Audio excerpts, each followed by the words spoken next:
We'll wait just a minute or two for everybody to join in, and we'll start.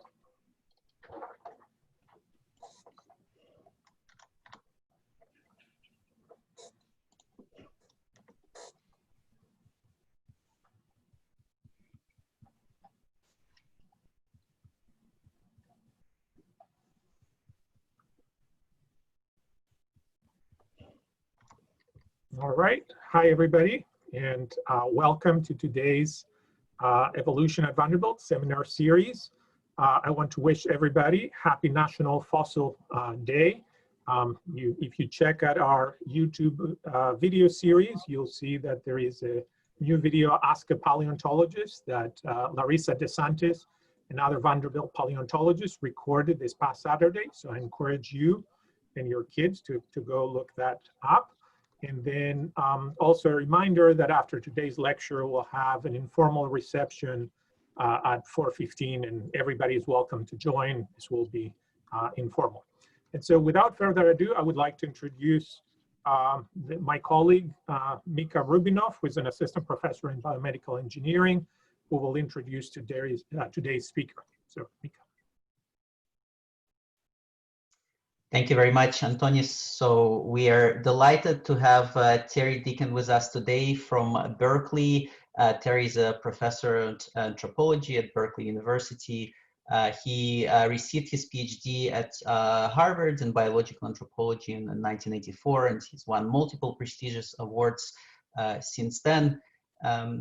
His work could perhaps be subdivided into two main themes. So his early research has focused on evolutionary neuroscience, and he thought to understand how differences between human brains and animal brains arise through evolution. I actually came across his work first when I read his almost 80-page journal article titled Rethinking Mammalian Brain Evolution, published 30 years exactly, I think, in 1990, an American zoologist, and it introduced a very influential displacement hypothesis, which I think remains quite a prominent theory of how cortical areas are differentially enlarged today. So he explored some of these questions in his first book, published in 1997 and entitled The Symbolic Species, the Coevolution of Language in the Brain. And his second line of research, and perhaps more recent line of research, is focused on the study of complex systems, really trying to tackle very challenging fundamental questions of relating to emergent phenomena, and specifically, the origin of life, language, and conscious experience. And he published another influential book a few years ago, I think 2013, if I remember correctly, titled The Incomplete Nature: How Mind Emerged from Matter. His talk today is entitled Falling Up, Evolution's Complexity Ratchet. So look very much forward to your talk, Terry. Thank you very much. I will now share my slides.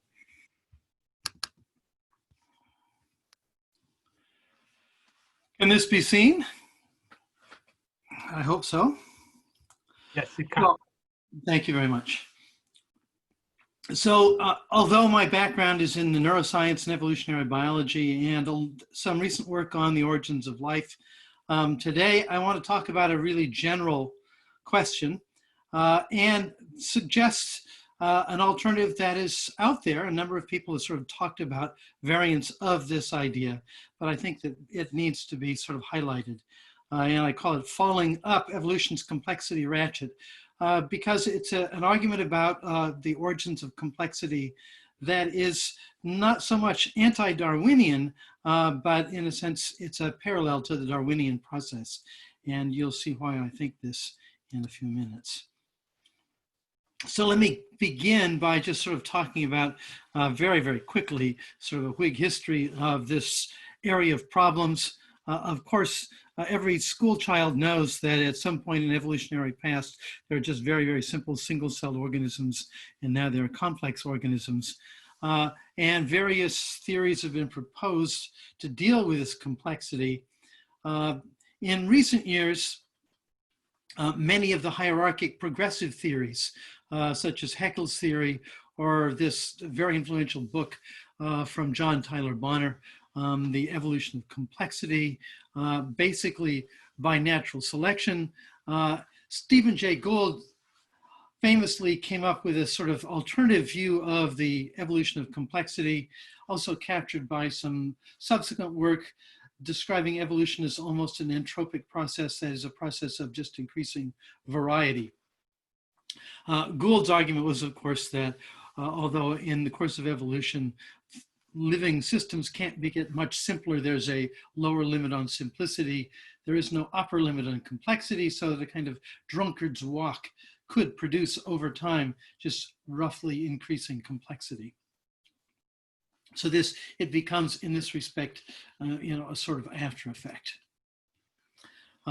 Major influence in this came about when John Maynard Smith talked about synergistic selection, and Maynard Smith and Urs Sathmary in the mid-90s produced this very influential book, The Major Transitions in Evolution, in which they identified 9 distinct changes in the course of evolutionary history, in which there are sort of transitions to higher order synergistic units. I will focus on just a few of these, but the major ones that they spend a lot of time on that really became of interest earlier in the 20th century in the transition from prokaryotic cells to eukaryotic cells, with particularly Lynn Margulis reigniting talk about endosymbiosis. This eventually gets... Sorry to interrupt you. I don't think we're seeing your slides changing. Oh, you're not? Oh, that's very bad news, because they seem to have been changed. So let me back up and see if I can find another way to make them share.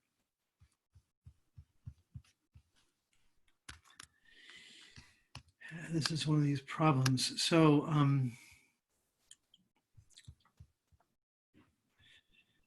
me see if I can make this one live.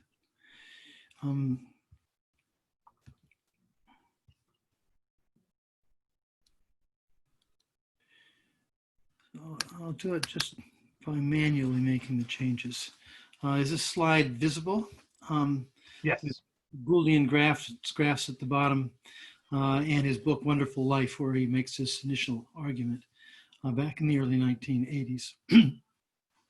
And then John Maynard Smith's and Urs Sathmary's book, Major Transitions in Evolution. I will talk about a few of these transitions, but basically I want to move beyond the argument that they make. The argument that they have made that leads into the argument that I'll be talking about today is something they called contingent irreversibility. And here's a quote from this text. If an entity is replicated as part of a larger whole for a long time, it may have lost the capacity for independent replication it once had, for accidental reasons that have little to do with the selective forces that led to the evolution of the higher level entity in the first place. In other words, it's a kind of ratchet effect, and quoting them in a later article by Lucas et al., they argue that this idea of contingent irreversibility could be understood this way. Its reversion to independence might have subsequently been selected against, or the potential for reversion simply lost through disuse. Thus, contingent irreversibility serves as a neutral evolutionary ratchet, a directional force that might drive complexification with some lineages without positive selection. So one of the hints that Maynard Smith and Sathmary make is that there may be ways that complexity appears almost by accident, but that reversion might be difficult. And this is basically what I want to talk about, a kind of a ratchet-like argument. A ratchet, if you recall, mechanical ratchets work by virtue of having a predisposition to change in one direction, like the stinger of a bee that makes it difficult to pull it out, or a mechanical ratchet uses a catch and a gear. One of the interesting things about mechanical ratchets is that even random jiggling in motion can cause the system to move in one direction. In other words, there doesn't have to be directional effort to drive the system in one direction so long as it blocks itself from falling in the other direction. So the ratchet-like idea is an idea that once something is obtained, it's just difficult to go backwards. Now, there's a lot of reasons for things to be difficult to go backwards. And in the early 1980s, Leo Buss produced a very influential little book called The Evolution of Individuality, in which he tried to argue that, in effect, one of the reasons that the three main divisions of multicelled organisms, that is fungi, plants, and animals, tend to been stable for the past 500 million years, is that they each have means that prevent this sort of backwards drifting. That is, they produce distinctive strategies by which the multicellularity is maintained despite any tendency for parts to revert. And they identify sort of three different logics that are all, in my mind, very similar to the philosopher of sociology, John Rawls' notion of the veil of ignorance. That is, in which individual cells just are unable to discern and modify their ability to get reproduced independently by virtue of simply lacking that information. And Leo Buss describes sort of three ways that this can be understood in fungi, plants, and animals in fungi, because cell membranes are permeable, very easily permeable. Oftentimes nuclei are able to migrate within the system. And as a result, individual nuclei can't really determine what they control, this individual regions that they control, and therefore can't control whether or not they become reproductive or not. In plants, there's simply no cell mobility, so that you can't, in a sense, move yourself, if you're a plant cell, into a position on the apical meristem, where you will be reproduced where other cells in the multicelled organism aren't. And finally, he points out that in animal reproduction, early stages of zygote development, as the zygote builds its early stages of cell division into the early blastula, where cell fates are initially determined, it's maternal DNA that controls the early stages, so that in fact the specific zygotic DNA is unable to determine which cells are in which position that are potentially able to reproduce as, for example, germ cells. So these are three sort of mechanisms of ratcheting that keep the system from backsliding, so to speak.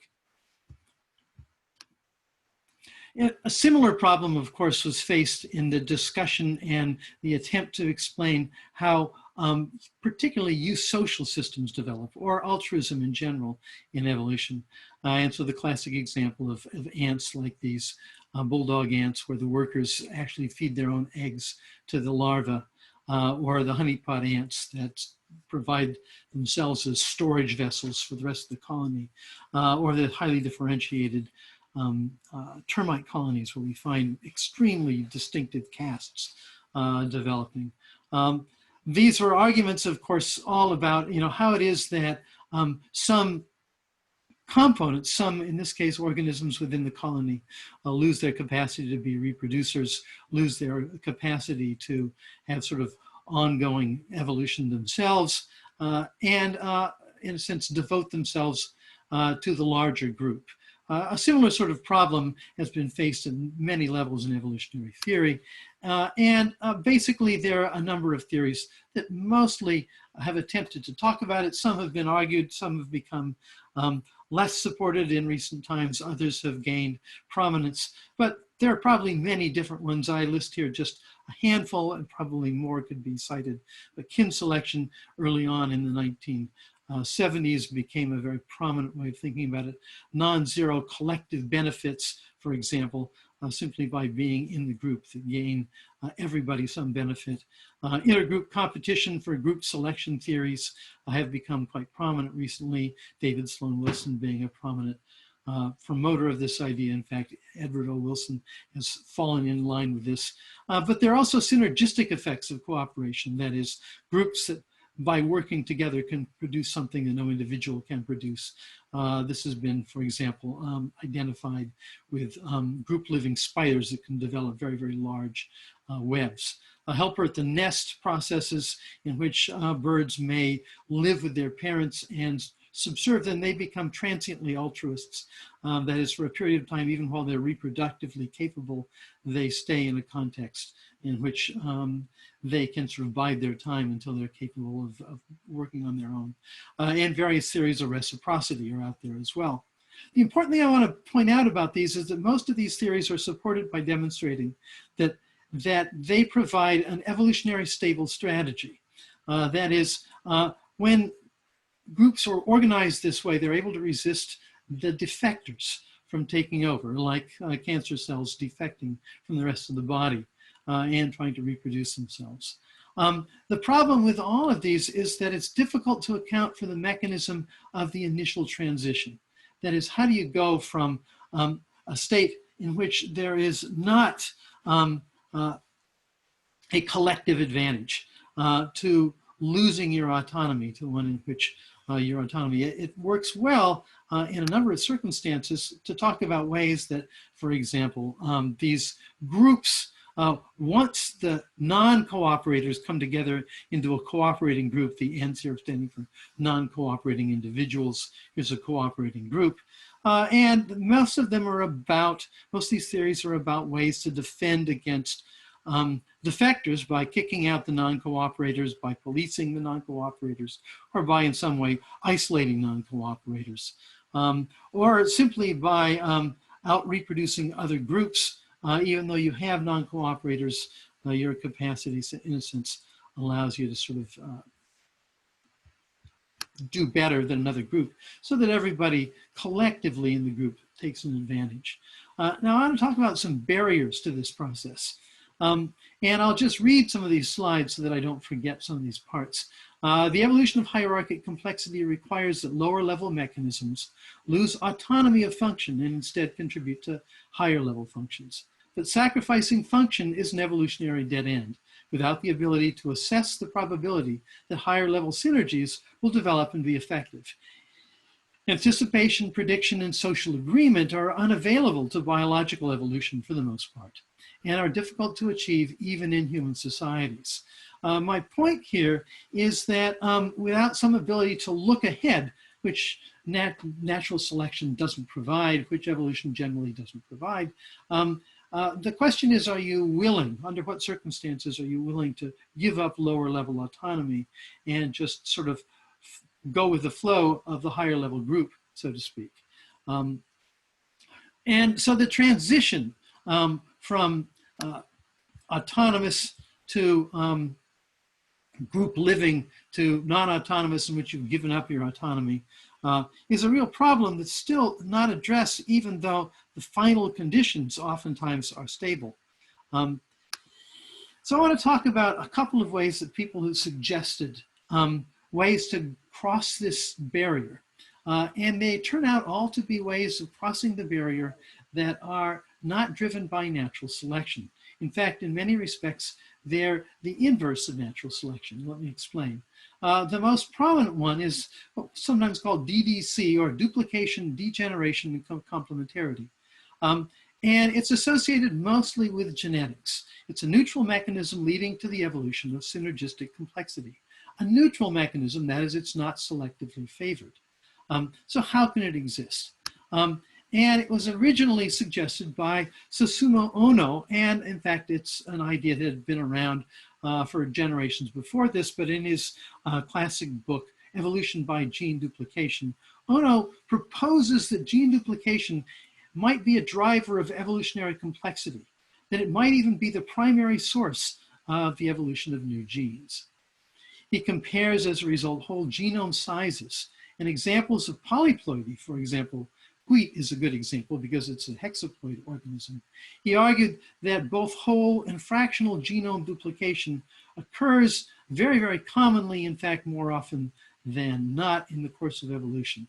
He predicted, in fact, that there were two major whole genome duplication events leading to vertebrate evolution, although it's still debated, most people now are willing to accept this theory on the basis of lots of supporting genetic evidence that the entire genome was duplicated, not just single genes duplicated. And then later in 1985, he further argued that gene loss after duplication might also be a major evolutionary force. In other words, once you've got duplicated genes, you can afford to lose them. And this became the basis of his theory. So the classic example, and I'll walk my way up from the simple models that should be very familiar to some more complex and more interesting models. The general logic of this is that a segment of a chromosome gets duplicated by one of many different mechanisms. That the duplication of this functional unit creates basically redundancy of function. And redundancy of function means that there's some relaxation of selection. If that function can be produced by any one of the two duplicates, then a degradation of one of them does not, in a sense, eliminate that function. But this suggests that also there can be, as a result, random sampling of that degenerated effect. And that this might, under certain circumstances, produce recombinations in which the two now slightly different effects become synergistic of each other. And as examples of that I want to talk about, most of them are quite familiar. So for example, it's my sort of cartoon way of describing this idea of single gene duplication. So here I have a single gene coding segment along the DNA sequence here. And its first phenotype would be a protein output, so this would be a structural gene. That protein, of course, has some cellular effect many steps up, has an effect on the persistence of a cell or of a tissue type or of the whole organism in some respects. I've sort of cartooned the function of this as a sort of chemical affinity and specificity curve. When that gene gets duplicated, or there's two copies of it, now something interesting can happen. First of all, the duplication event is just simply some sort of, you might say, mutation. It could be caused by jumping gene effects. It could be caused by uneven crossover effects or by viral effects, a whole variety of ways that we now understand genes can get duplicated along a chromosome. But once you have a duplicate, it's now possible that the second one could lose its functionality, and that function is maintained by the first one. Typically, if they're just SNP changes in which single nucleotides are damaged, what happens is that the function varies. Some loss of specificity, some loss of affinity to, say, a binding site, something like that. So what happens is that effectively there's a relaxation of selection. Natural selection will not as easily eliminate these variant functions.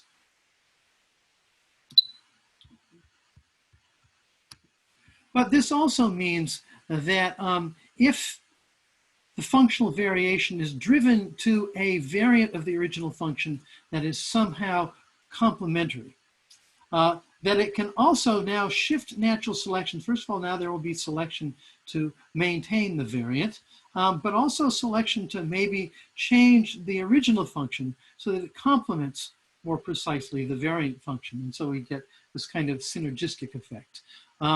Even though this is sort of a random walk possibility, remember that by virtue of sexual recombination, if these genes now can be separated either some distance on the same chromosome or crossover onto other chromosomes, now you can get recombination effects. And so sexual selection can begin to resample possible interaction effects. And so variants can be sampled for their possible synergies or in effect sampled also for their dyssynergies, that is, in which one can maybe be eliminated because it causes a problem for the other. There are, of course, many very common, well-understood examples of this, and one of my favorites that I like to use in classes is, of course, the duplication of the gene for hemoglobin. Originally duplicated from an ancestral hemoglobin gene, which was a duplicate of an original gene that was both myoglobin and hemoglobin that separated off. So one was free-floating, one was now within fixed tissue cells, like in muscle cells. But hemoglobin itself eventually went through a gene duplication event quite a ways back in vertebrate evolution. And into alpha and betas. And the alpha and beta hemoglobins each now have separate genes that produce them. They're slightly variant. We know quite a bit about their history by virtue of looking at the variations that have accumulated. But one of the things that happened is, of course, that alpha and beta were produced initially. They were probably free floating in different cells or maybe in the same cell. But by virtue of genetic recombination over generations, now those variants in which the non-oxygen binding side of the molecule became modified in such a way that the alphas and betas would now have a sort of hand-in-glove relationship and now stick together, fall together into a tetramer, that it now has 4 porphyrin rings with iron molecules embedded within them. Now it could carry much larger amounts of oxygen. So by virtue of just sort of randomly recombining them at different stages, it's a kind of playing with possible combinations. And once a synergistic combination is hit upon, its selective advantage, of course, now can outweigh the alternatives, and the alternatives will be eliminated, and those that are complementary become stabilized. And so almost all vertebrate hemoglobin these days has this tetrameric form. What's interesting is that the beta hemoglobins also began a series of duplications that happened after placental evolution in mammals. And this shows that this process can continue and produce higher order forms of synergy. And everyone's favorite example is, of course, the beta hemoglobins that have duplicated on chromosome 11. We see that there's the epsilon, gammas, deltas, and beta, a series of duplication events.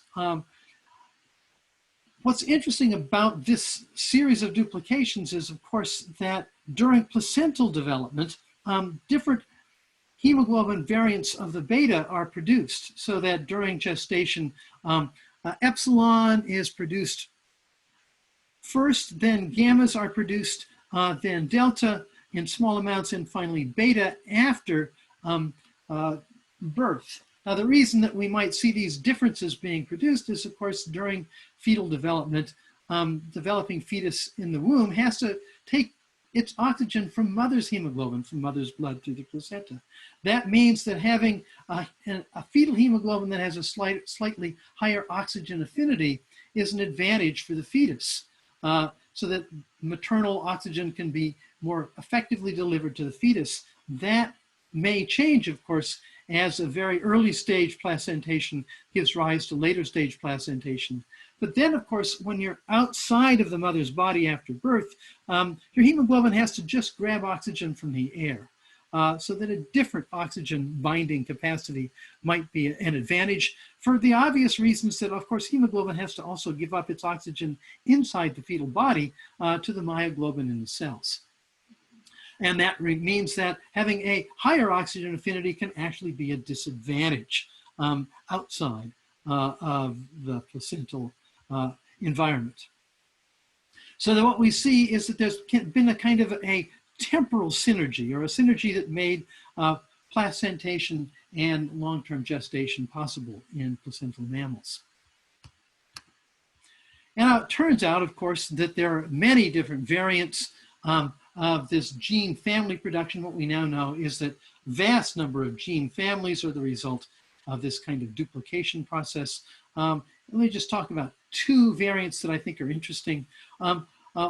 One of my favorites, being a neuroscientist, is the acetylcholine ion channel. In fact, many ion channels have this feature. They're made up of, in this case, a series of 4 variant molecules, this acetylcholine channel molecule.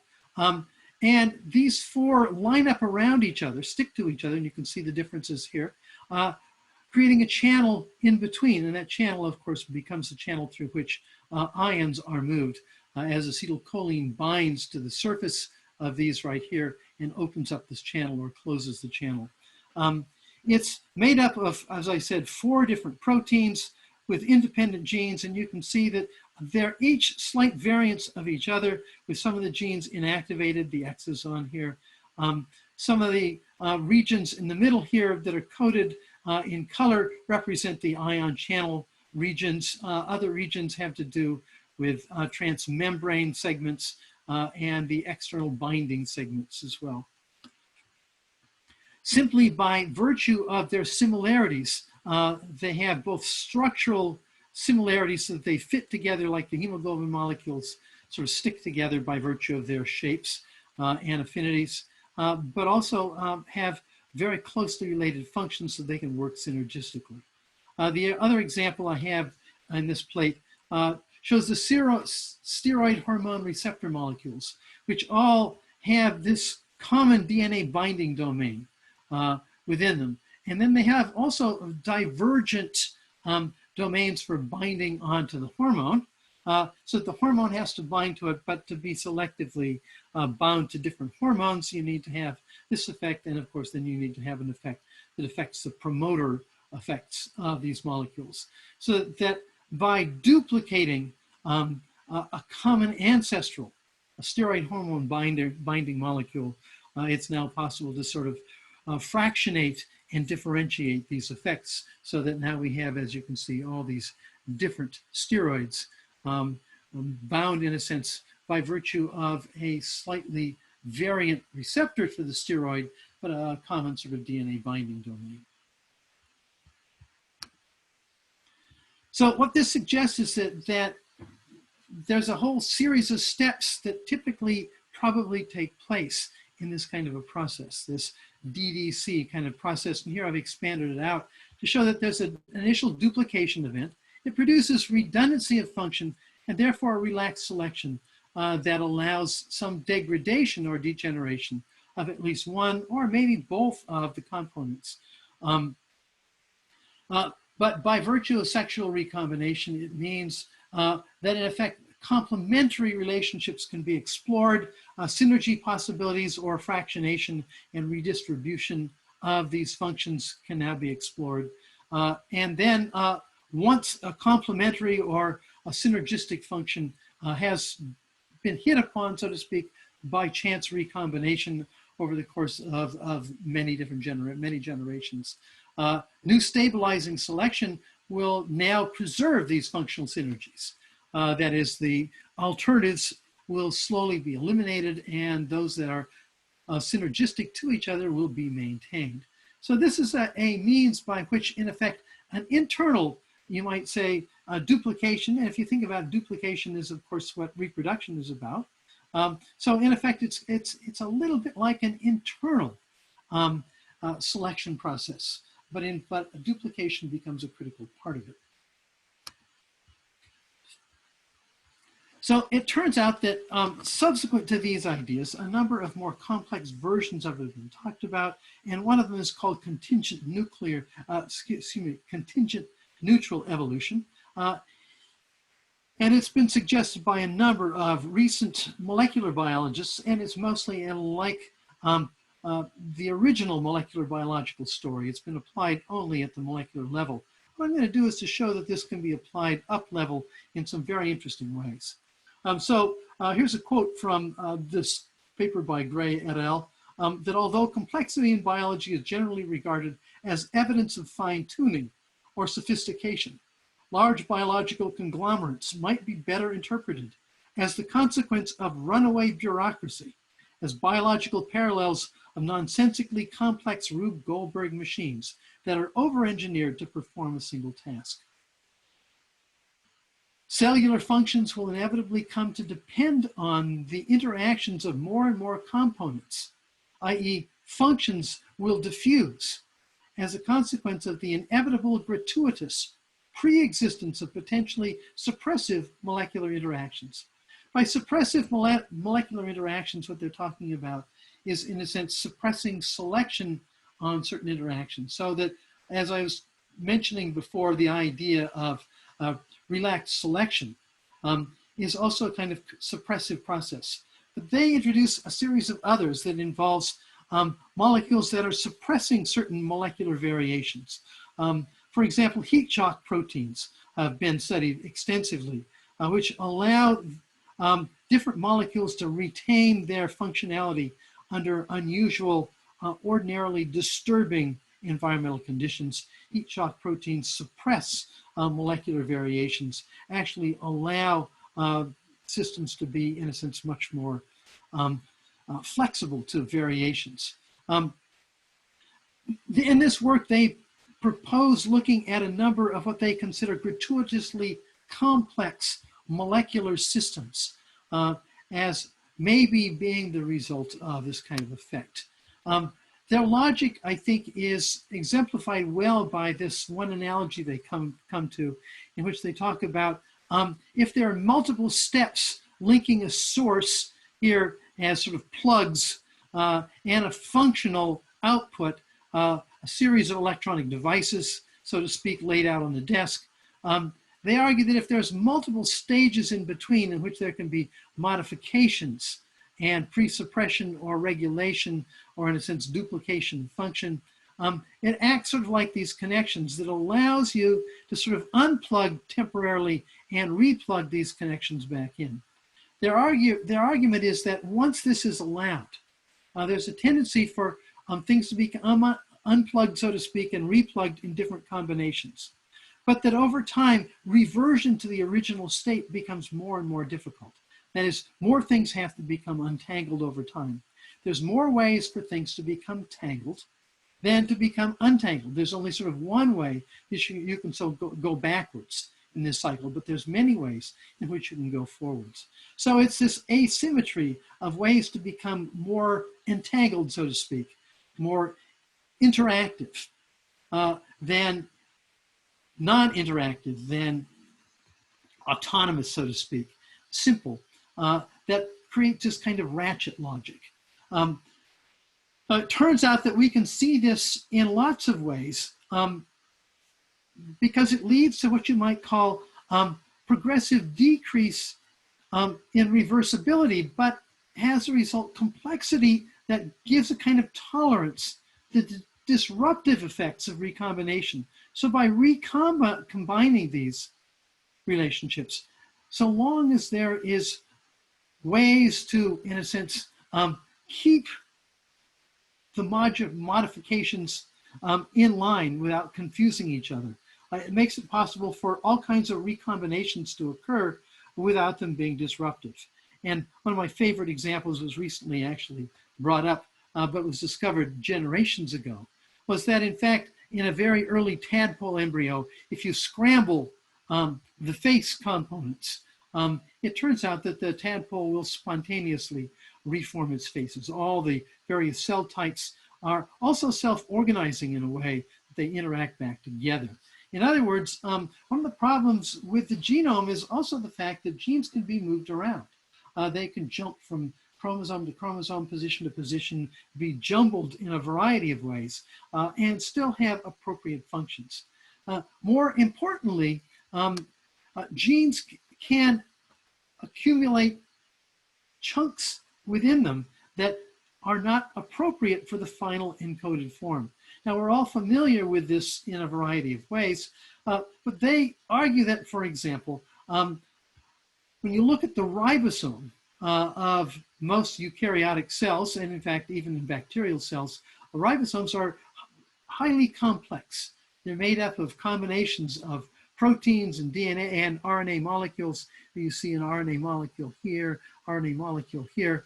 Part of this protein RNA combination that makes up these two major components of the ribosome that allow appropriate binding of the transfer RNA molecule and the attachment here's the messenger RNA molecule being sort of thread through these two components, the ribosome, and in effect the transfer RNA molecules binding to it in precise ways.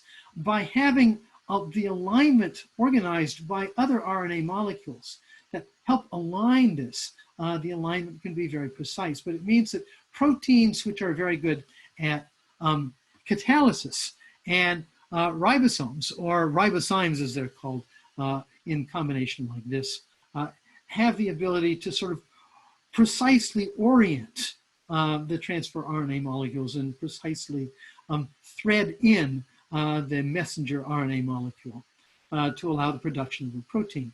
The argument that contingent neutral evolution theorists make is that, in fact, this doesn't necessarily require this much complexity, but that this complexity has been allowed to accumulate simply because it does no damage, so to speak, and in effect, once it's there and can be taken advantage of, it's difficult to get rid of. It's kind of runaway bureaucracy, as they sometimes described it. Their favorite example is the spliceosome. The spliceosome in the cell is, of course, that chunk of complicated interactive system of proteins and RNA molecules linked together, in fact, 6 different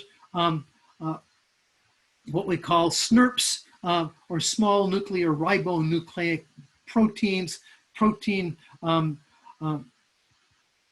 RNA molecule complexes that bind together, and their main job is to splice off the introns. In other words, so here we have a way of modifying, like this input from the output of the gene to a complicated sort of mechanism for dealing with modifications of this system.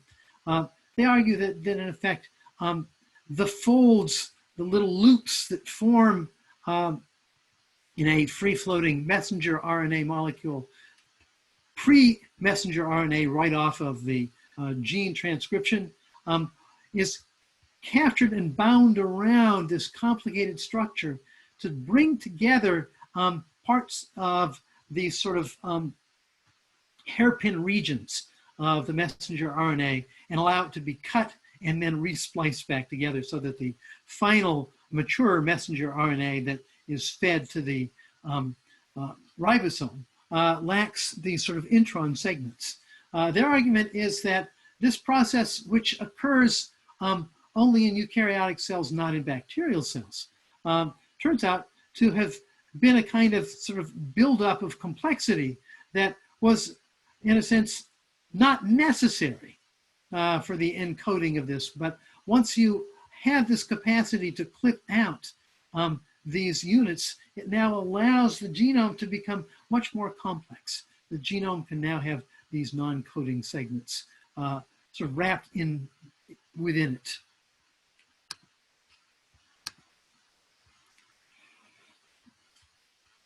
Another complication of this is, of course, that this means that also there can be regions of the DNA molecule that can now regulate the expression of the DNA and the expression of messenger RNA. This is in part the result of the fact that the separation of DNA sequence from the sequence of amino acids that's produced by this complex process that produces particular three-dimensional folding of the protein molecule actually allows for a kind of recursive effect, like recursion in computation and in language, for example. Whereas a particular code in the DNA molecule produces a protein molecule that in effect can actually now regulate by its shape. The protein shape is now capable of regulating the DNA in its activity by virtue of the fact that what we've done is we've separated the sequence information from the structural information. And let me explain why this is the case.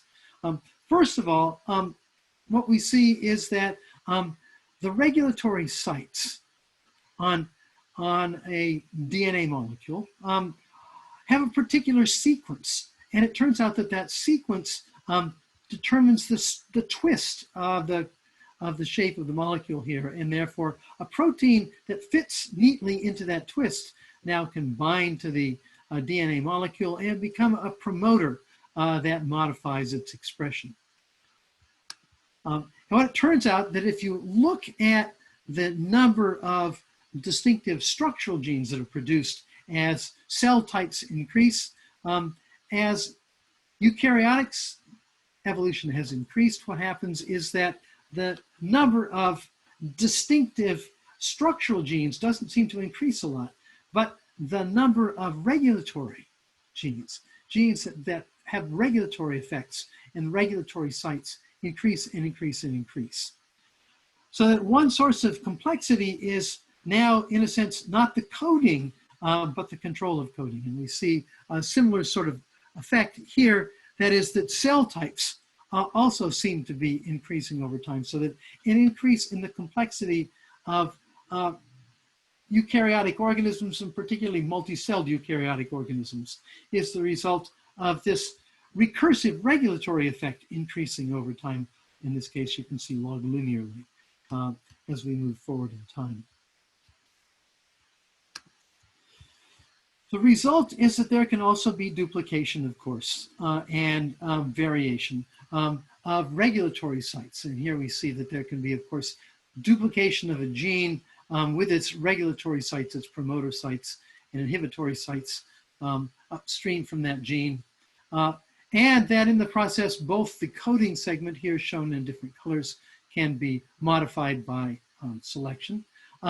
Or on this side, you can see the regulatory site can be modified by selection. That is the sequence here, although it's non-coding, it's conserved because its sequence determines the binding of regulatory proteins. And in fact, both can happen. That is, you can have a particular gene in which both its regulatory and its coding regions get modified. Now, importantly, what this means is that it's possible to modify simply transcription, when and where and how it's transcribed, and how much is transcribed or how little is transcribed, can also modify the expression of a particular effect.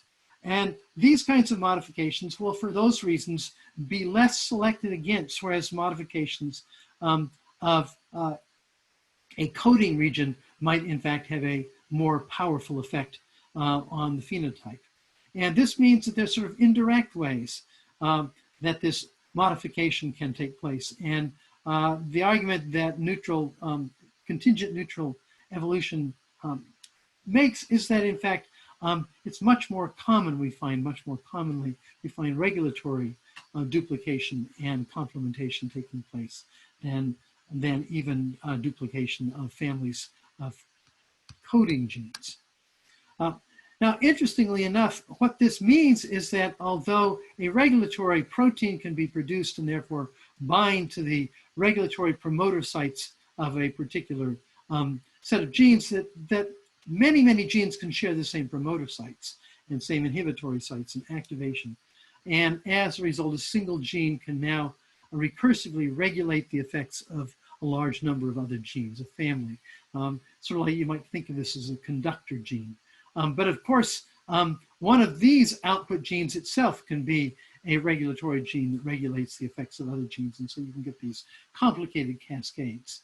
Probably the best studied example of this has to do with the Hox gene family, or the homeobox gene family, in which we see that originally a single gene was duplicated to create a sequence of these.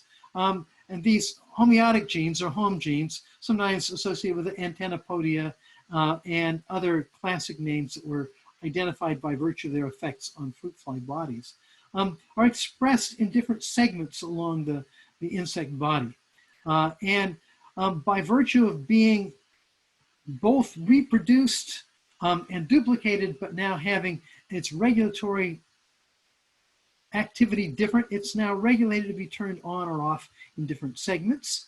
And what this does is it also regulates turning on and off other genes within those segments, and so that you get redundant parts, in a sense redundant elements, with slight modification produced down the length of the insect body. Interestingly enough, this is the original case of duplication of the whole genome. It seems to have duplicated at least twice the entire family of homeotic genes, so that in vertebrates, mammals, and here I show fish, we see the whole family has been duplicated. The last segment has been duplicated considerably. But as a result, this allows, in a sense, some of these genes to be completely knocked out in different combinations, and so to be expressed in different parts of the body and expressed in different combinatorial ways.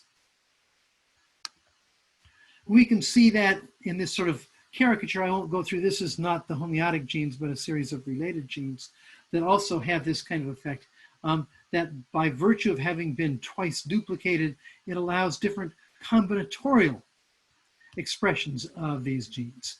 So that we see this really quite complex development of combinatorial expression, which effectively has the same effect as just single gene duplication, but now in terms of higher order combinations. And it's a higher order in a variety of ways. And one of those is that it has to do also with expression in different parts of the body. Remember it having different expression domains within the body, being turned on or off, or upregulated or downregulated. And then upregulating or downregulating whole other suites of genes. What we get is that in some arthropods, you get, in a sense, very, very similar segments all up and down the length of the body. But we can also, as a result, get different expression, so that mouth parts, antenna parts are variants of leg parts. And some legs have a very different structure than other legs. That the spinnerets of the spider are also modified leg parts. That is, it's a kind of theme and variation generated throughout the body. But notice that something similar happens when we get this kind of homeotic mutation in the body. That's what it means, is that now there can be redundancy of function in the phenotype itself. Some legs here are redundant in their function as their neighbors. So if some of these lose some functionality by becoming larger or smaller, other legs, in a sense, compensate. So the same redundancy and duplication effect, degradation, and then synergistic interaction together allows the whole body to do what we saw going on just at the level of the genome. So that, in a sense, this sort of theme and variation effect within the genome has a theme and variation effect on the body, and you get the same kind of synergistic development happening, and more likely to be possible, so that all the flexibility that's going on at the genome level has produced this same kind of flexibility at the phenotypic level. What I want to do as we end here is to talk about what happens if this kind of duplication effect happens extrinsic to the body. And in fact, this is a common feature as well. And I want to talk about this as an offloading effect, because I think this comes back to help understand another level of this complexity problem, and the problem I began with, that is the development of higher order systems in which lower order systems lose some of their autonomy. So here's the logic. Again, using this sort of caricature of gene function, which you get a protein produced by a coding gene, then some functional effect in the body. What happens if one of these functional effects is produced by something out in the world, produced by something that's not within the body? Ultimately, it does what I call, it masks selection on the stability of this gene. And that means with reduced selection, this reverse curve here is supposed to be selection that maintains the structure of this coding gene. So basically, if something external blocks the effects of selection, so that in effect errors are not selected against, what will happen is that this gene will degrade. What happens, however, when something like this degrades is that, in effect, if it degrades far enough so that its function becomes, in effect, almost pseudogene-like, no longer having any useful function, because this external effect is not necessarily 100% always available, there now can be selection on other parts of the organism, other gene functions, for example, that increase the probability that this extrinsic duplicate effect will be preserved, will not disappear. In other words, loss of function on one gene may distribute selection to any other part of the genome, any other part of the phenotype, that increases the probability that this function will be maintained extrinsically. Now let me talk about some well-known examples of this. One turns out to be the dependence on ascorbic acid that's characteristic of Old and New World monkeys. not characteristic, interestingly, of many other mammals, in fact, of most other mammals, characteristic of some birds, and characteristic of a couple of interesting groups, fruit bats, for example. Back in the early 90s, a group in Japan synthesized, I shouldn't say synthesized, identified on chromosome in the rat body, the gene that produced the last enzyme, the last protein in the series that produces ascorbic acid from glucose. And it turns out that this is a gene that's expressed in almost all mammals. In other words, almost all mammals generate their own ascorbic acid, an essential antioxidant in the body. It's sometimes called LGO or GULO for L-gulano gamma lactose oxidase. It turns out that these researchers used a tagged version of the rat exon for this gene and sampled other organisms, and the first one they actually sampled was humans. They found that humans have a non-functional pseudogene for GULO. It turns out to have a lot of new mutations, which are shown here, and in fact 2 stop codons, and it's also a frame shift mutation, so that it in fact would not encode for any usable protein. Human beings, plus Old and New World monkeys, all have degraded variants of this LGO gene.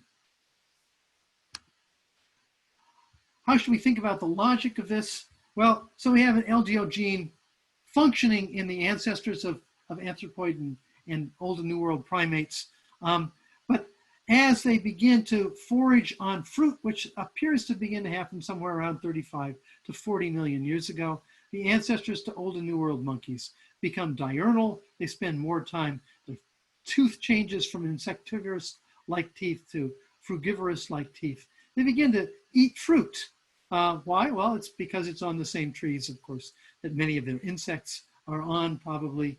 But as a result of eating fruit, now they have a regular input of vitamin C, because the fruits have been maintaining this antioxidant capacity so that their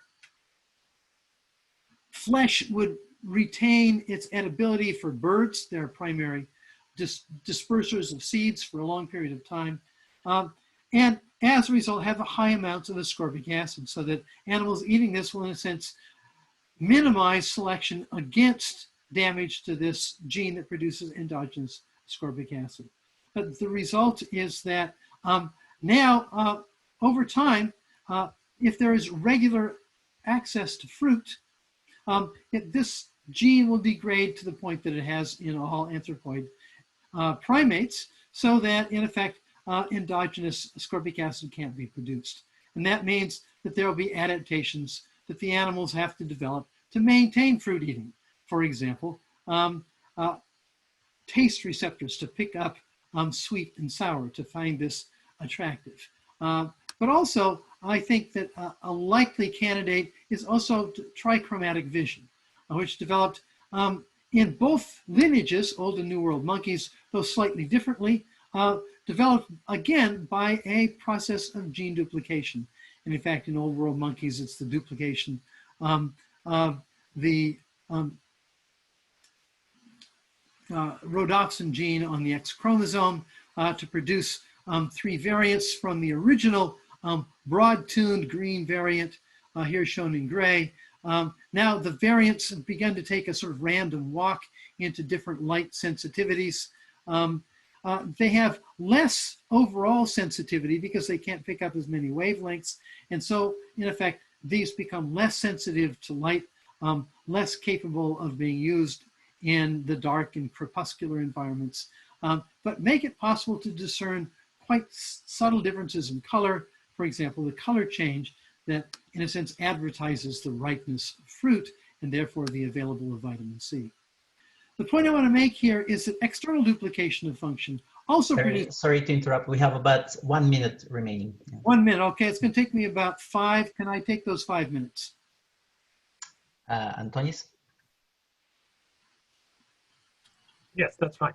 Go ahead. All right, so let me go quickly. That you get a degeneration and a dependence, but now the dependence is on an external feature that redistributes adaptations to guarantee access to this off-site system. But now we also find that, for example, fruit has been evolved to attract and be eaten by primates, for example, not birds, under certain circumstances. So offloading in this way has been, in a sense, creates a kind of codependence relationship. We see this showing up, for example, in the codependence that is produced, the codependence of mitochondria and chloroplasts. We see that, for example, as these organelles have become part of eukaryotic cells, the mitochondria have lost about 99% of the genes of their ancestral bacterial cells, whereas chloroplasts have lost something like 90% of their genetic makeup in being incorporated into eukaryotic cells. But likewise, there have been some genes that have been migrated into the nucleus from the mitochondria and some from the nucleus of the eukaryotic cell into chloroplasts. You see that, in a sense, now they've become codependent on each other. What I want to talk about is one thing related to brains. And this has to do with a recent study that we're doing, looking at the genetics of two different species of finch. A wild species named the white rump munia, and one that's been in captivity for about 250 years called the Bengalese finch. Interestingly enough, the finch in captivity has a very complex and interesting song because it's capable of lots of recombination of sound units. Whereas the wild species has a very stereotypic song. More interestingly, whereas the wild species uses basically minimal forebrain structures for the control and production of song and its learning, the domestic species now uses large numbers of its forebrain, large parts of its forebrain to produce this. One of the things that we're suspicious of is that there was a kind of stabilizing sexual selection that allowed song specificity to be very strongly limited and constrained in the wild so that we don't have errors of mate selection going on in this case. But in captivity, since mating is determined extrinsically to what the song was produced, that is, whatever the breeder produced, it caused degradation of some of these main constraints on song production. And that meant many other parts of the forebrain could take on that role. We conceive of it in this way, that in fact in the wild there's very strong innate vocal motor biases that produce subsong that's quite constrained, but also innate auditory template biases in the forebrain that allow the animal, when it's born, when it hears itself sing, and it has to hear itself sing, even in the wild, it listens to itself, it compares what it's produced, a somewhat degraded, not well-developed song, to this auditory bias that it's born with. It learns the difference, it modifies the subsong, sings again, listens to itself sing, and over the course of a number of weeks, it will converge upon the adult song that's basically the song that all members of its species had. But in domestication, what's happened is it looks as though there's been a degradation of both the initial motor bias so that its original subsong is much more variable than in the wild. But also when it listens to itself sing, there's been a degradation of its auditory bias as well. The fact is that the motor program seems to be the same. It hears itself sing, it listens to an auditory bias, it learns the difference, and it modifies its subsong. But the only source of auditory bias turns out to be what it's heard shortly after hatching.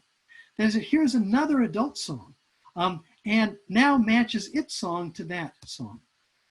The result is it looks as though over time there's been genetic degradation for the innate song. And in fact, a process that has taken place, we think, in just over 250 years, in which now this degraded bias has allowed many other parts of the brain, the developing brain, and the developing experience on the developing brain, to carry most of the load so that now the innate song has been shifted to a transmitted song, a socially transmitted song. The point I want to make is that there are a number of interesting analogs to the human situation, the transition from a relatively innate and invariant way of vocally communicating to a way of vocally communicating in our species that involves much of the cerebral cortex in ways that we don't find involved in other primate calls. So here's a number of parallels. There's a reduced arousal coupling of vocal behavior in humans. There's an equalization of phonological transitions. A lot of possibilities and combinations are now possible that we don't find in any of our innate calls like laughter and sobbing, which are highly stereotypic. Auditory learning has become more important. But also, like the Bengalese finch, we find that neurologically, the control has been redistributed to a whole variety of forebrain structures that were not involved in the initial call system. And finally, the vocal repertoire, as a result, has become largely determined by social transmission. Interestingly enough, some of the innate call features are actually utilized now, not for producing, you might say, the linguistic sounds that we associate with meaning and syntax, grammar and syntax and semantics, but in fact with emotional features. Some of those innate call features seem to be involved in that. So this is a way to talk about why it is that although there's no radically new areas of the cerebral cortex that seem to be involved in supporting human language, large amounts of the cerebral cortex have been recruited, and now we can recognize that, in effect, very, very many parts of the human cerebral cortex are synergistically involved in producing this complicated ability we call language, even though they evolved to do other things in other species. So not only did relaxation maybe play a role in shifting function up to cerebral cortex that it could just simply take it on, but also maybe enlargement of the cerebral cortex, enlargement of the forebrain, like duplication events may have made it possible also for the sharing of function in large number of species areas. Let me end by just noting that the linguistic offloading is offloading in the same sense that I talked about with vitamin C and in other respects. The evolution of neurological adaptations to optimize the acquisition and use of language also took place. That this doesn't include, it doesn't exclude stabilizing selection. In fact, the stabilizing selection must clearly have followed this, so that it's not just a relaxation, it's both. But this would have produced enhancements of all kinds of mnemonic, attentional, and oral motor and attentional features, and even social interaction capacities that probably are distinctive to humans as part of the adaptation to the offloaded social transmission of language. This codependence, however, on the social group and social transmission would also have been a source of strong selection to maintain the continuity of socially transmitted information. In other words, it would have produced very strong tendencies towards pro-social maintenance. That is one of the reasons why I think human social groups have strong tendencies to identify with each other, stay together, even police the possibility of breakdown. And finally, the development of, beyond this, of writing, for example, in civilization, further enhanced these pro-social adaptations by offloading these mnemonic loads and creating a variety of asynchronous communication media. That is where we can communicate to individuals at a distance or in space and time. And this allows for the maintenance and accumulation of knowledge over large social groups, long-term fidelity of social traditions, and large-scale complex forms of social cooperation become possible. In other words, I think that this process that we're talking about is not one that just takes place in genes, not one that just takes place at the level of whole organism bodies, not just at the level of linguistic and neurological capacities, but also, I think, at the level of social evolution. So with that, I better stop since I've run quite over my allotted time. Thank you very much. Thank you very much, Terry, for a great talk. We have some questions, and I think questions could be typed directly into the panel. So one of the questions concerns the role of epigenetics, specifically as it relates to the evolution of language and birdsong and birdsong. Right, and the point I made just a few minutes ago is attempt to directly address this. I haven't talked about it here since I was racing through this material, but what it means, both in humans and in birdsong, is that the plasticity of development now becomes much more important. As constraints are relaxed, let me back up to show this, as constraints are simply relaxed on these highly limited varieties. It means that other areas that otherwise would not have had the ability to influence song, for example, now can play a role. That includes sensory motor learning capacities that may have evolved for other sensory motor tasks, attentional tasks, and simply the experience of listening and how the auditory system builds up memories. All of these things which would not have had a capacity to influence birdsong in this case. Now, simply because the constraints on song structure have been relaxed, these other structures can now become important. It's not that, in a sense, they were needed or recruited, or that something fundamentally happened to change their input. In fact, simply they became more influential.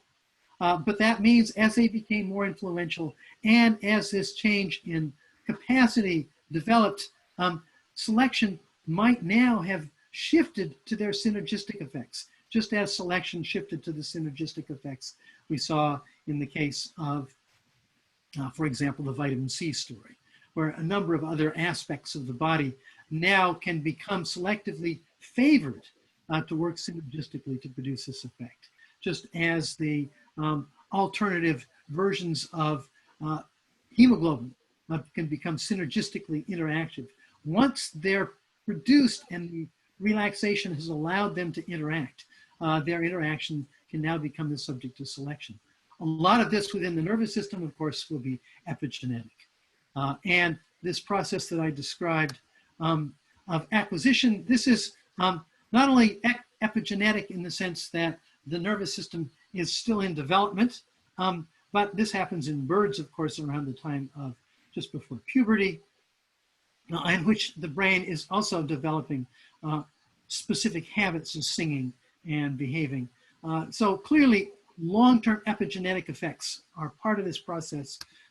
It's a shifting, you might say, shifting from genetic effects to epigenetic effects to social effects, extrinsic effects. And of course, this is the problem that we want to talk about when it comes to language. That not only have we shifted it neurologically, but we've also shifted it, shifted a lot of the information that makes communication possible. We shifted it outside of the body, but of course, the long-term development of humans as they mature and as our brains mature and remain immature over a long period of time of early development means that now all of these plastic capacities that are part of brain development themselves, also because of this kind of flexibility, are capable of being recruited to this new evolutionary function. Great, thank you very much. So if I understand correctly, you were making an analogy with language developments in human brains to the analogy of the domesticated finches. Now, what do you think, in your view, was the precipitating events that allowed human brains to develop this more distributed organization where selective pressures were perhaps relaxed and redundancy was able to take effect? Yeah, it's a great question, because I think that the critical story has to do with sexual selection and the social role that sexual selection plays. My suspicion is, and of course it's a scenario, it's not an evolutionary theory for which we have the ability to gather lots of evidence. But the scenario will go something like this. The use of stone tools, which made it possible for us to access, for our ancestors to access widely available sources of food that other primates were had unavailable to them, that is meat on an open savanna, required cooperation. But that cooperation also required suppression of sexual competition. And that suppression of sexual competition, in effect, meant that mate selection, mate competition had to be mediated by other means. And that is some of the aggressive capacities and some of the vocalization capacities, some of the threats, basically had to be minimized, reduced. Selection to gain access to this resource changed sexual selection. And of course, it was sexual selection, excuse me, that was changed, I'm in trouble here, in these bird species by domestication. So the argument I'm making is effectively one about human auto-domestication. That in effect, domestication produced an effect similar to what we see in birds, but this is only part of the story. And my book, The Symbolic Species, is really about the other part of the story. And that is that human communication is unlike birdsong in a variety of ways.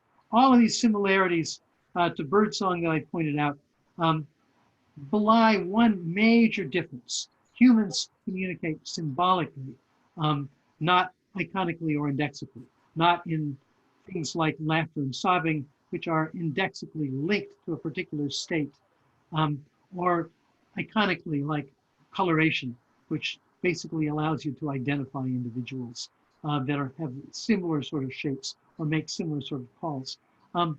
Linguistic vocalizations, linguistic communications are symbolic in the sense that there is no necessary correlation between the sign vehicle, the sound, or object that we're using to communicate and what it communicates about. This has produced very, very different selection features. So what I'm getting at here is only one of the components that have led to language. This is not the story of how all of language features evolved, but it is, I think it is part of the precipitating story. That is how it relaxed selection to allow the cerebral cortex to play a much more major role in communicating about social interaction. And with that, then the capacity to acquire symbolic communication. Great, thank you very much. Antonius, should we move to this reception link now? Yes, thank you, Terry. I posted the link for the Zoom reception for Terry. We'll start at, in a couple of minutes, and it'll last until 5 p.m. local time, Central Time. So thank you again, Terry, for a wonderful talk. Thank you, everybody, for listening, and please join us for the reception. All right, should I stop sharing my screen?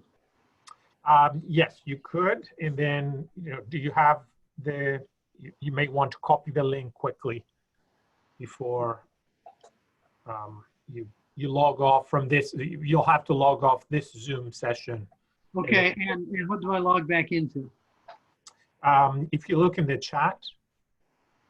Okay, let me get to the chat. Do you see the link to Zoom?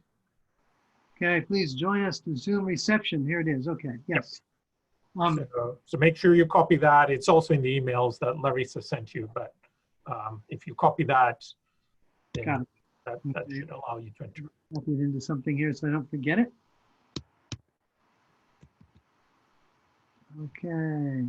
All right. So I'll see you then in a couple of minutes. Okay, good. All right. Perfect.